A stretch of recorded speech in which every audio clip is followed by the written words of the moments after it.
אהלן, שלום לכולם. בעצם בסרטון של היום אני אראה לכם איך לבוא ולהתקין ParrotOS. אז ParrotOS זה בעצם מערכת הפעלה יש בה למעלה מ-600 כלי תקיפה, כמו שרשום פה. והמהות שלה היא לבוא ולתרגל מעבדות, או לשרת צוותים של רטים או בלוטים. רטים ובלוטים זה כבר לסרטון אחר. אבל מה שאנחנו נעשה, אנחנו נבוא ונתקין אותה. אנחנו נתקין בעצם ParrotOS על גבי מכונה וירטואלית. זאת בעצם תהיה מכונה וירטואלית שאנחנו משתמשים בעצם בווירטואלבוקס. ווירטואלבוקס הוא בעצם טכנולוגיה שבעצם אני אשתמש פה בהייפרוויזור. הייפרוויזור זה בעצם לבוא ולהתקין מערכת הפעלה על גבי מערכת הפעלה שלי. זאת אומרת שאני יכול לבוא ולחלק חומרה בשביל להקים כמה מערכות הפעלה שמבודדות מהמערכת הראשית שלי. ככה אני יכול בעצם לתרגל דברים, לייעד דברים, לעשות ניסויים. אחד מהדברים שניתן לעשות פה זה בעצם אני מקבל פה מערכת הפעלה מלאה בכלים, כמו שאני צריך להתקין אותה ידנית,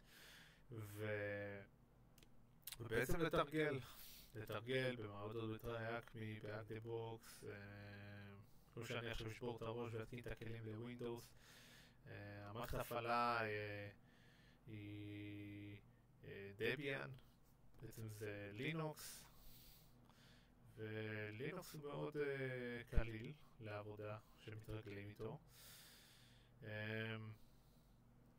אני במקרה הזה כבר התקנתי, כפי שאתם יכולים לראות כאן.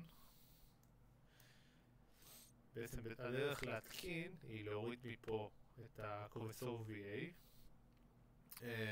במקרה הזה זה מדובר בקובץ OVA, לפעמים מדובר בקובץ שהוא קובץ ISO.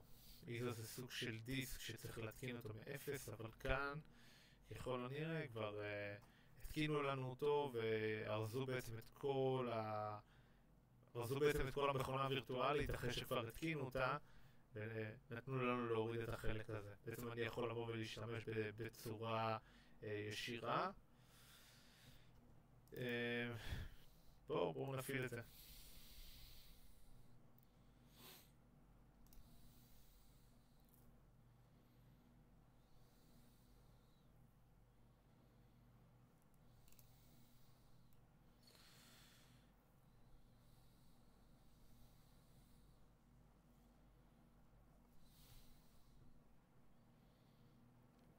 כמו שאתם רואים זה כבר עלה. לא צריך להתקין שום דבר, זה ParrotHome.